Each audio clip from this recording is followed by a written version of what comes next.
और एक बड़ी खबर इस वक्त आ रही है। उस बड़ी खबर पर आपको अपडेट दे देते हैं। दिल्ली पुलिस की स्पेशल सेल ने 7 लाख के इनामी बदमाश काला जठेड़ी को गिरफ्तार कर लिया है और इसकी गिरफ्तारी उत्तर प्रदेश के सहारनपुर से हुई है। आपको ये जानकारी दे दें कि जठेड़ी वही बदमाश है जिसके खिलाफ दिल्ली के अलावा पंजाब, हरियाणा और राजस्थान में कई मामले दर्ज हैं। उसके खौफ का अंदाजा इसी बात से लगाया जा सकता है कि जठेड़ी गैंग में 200 से ज्यादा शूटर शामिल हैं। इस गिरोह के कुछ बदमाश विदेश में बैठकर भी इसे चलाते हैं। जठेड़ी के साथ ही पुलिस ने एक महिला डॉन अनुराधा उर्फ मैडम मिंच को भी गिरफ्तार किया है। मैडम मिंच राजस्थान के कुख्यात बदमाश आनंदपाल सिंह की सहयोगी रह चुकी है। अनुराधा उर्फ मैडम मिंच पर राजस्थान में फिरौती, अपहरण, हत्या जैसे कई मामले दर्ज हैं। पुलिस ने इस पर 10,000 रुपए का इनाम घोषित किया है। तो दिल्ली पुलिस को यह बड़ी कामयाबी, कुख्यात बदमाश गिरफ्तार हुआ है। काला जठेड़ी 7 लाख का इनामी था जिसे गिरफ्तार कर एक बड़ी कामयाबी हासिल की गई है। और इस पर बात करने के लिए हमारे संवाददाता अभिषेक रावत हमारे साथ जुड़ गया। अभिषेक, सबसे पहले तो अपडेट दे दीजिए क्योंकि बड़ी कामयाबी है। 7 लाख का इनामी, कई मामलों में इसकी तलाश हो रही थी।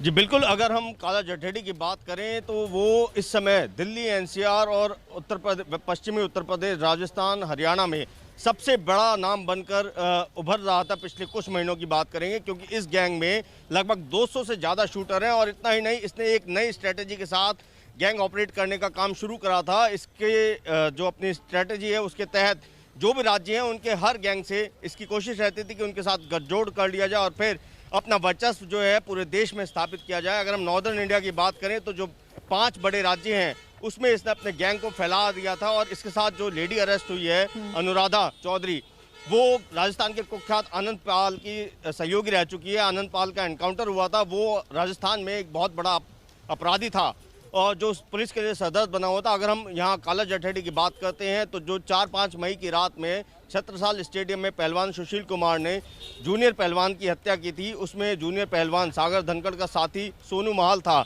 जिसको बुरी तरह पीटा गया था। वो सोनू महल इस काला जठेड़ी का भांजा लगता है और तभी पुलिस सूत्रों ने यह भी बताया था कि सुशील पहलवान ने फ़ोन करके काला जठेड़ी से माफ़ी भी मांगी थी। उस समय दिल्ली वालों के सामने काला जठेड़ी का नाम उभर के आया था।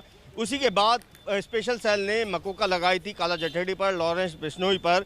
फिलहाल जो है लॉरेंस बिश्नोई तिहाड़ जेल में बंद है और अब काला जठेड़ी को दिल्ली पुलिस की स्पेशल सेल ने गिरफ्तार करके एक बहुत बड़ी कामयाबी हासिल करी है। क्योंकि पिछले कुछ महीनों की बात करें तो ये गैंग दिल्ली में भी सक्रिय हो गया था और यहाँ के जो व्यवसायी हैं उनसे एक्सटॉर्शन की कॉल करके करोड़ों रुपए की रंगदारी की मांग करता था।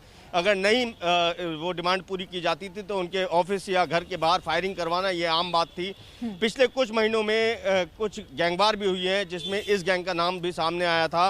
इतना ही नहीं, अभी अगर हम तिहाड़ जेल की बात करें तो सुशील पहलवान ने खुद कोर्ट के सामने काला जठेड़ी नाम का खतरा ये बताया था कि उसको खतरा है। और अब देखने वाली बात ये होगी कि लॉरेंस बिश्नोई भी जेल के अंदर है, तिहाड़ जेल में ही है, सुशील पहलवान भी तिहाड़ जेल में ही है और अभी फिलहाल काला जठेड़ी को तो रिमांड पर लिया गया है लेकिन कुछ समय बाद ये भी तिहाड़ जेल में जाएगा।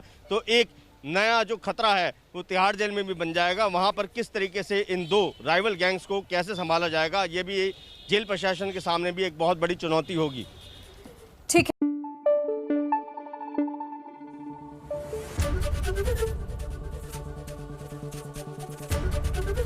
एबीपी न्यूज आपको रखे आगे।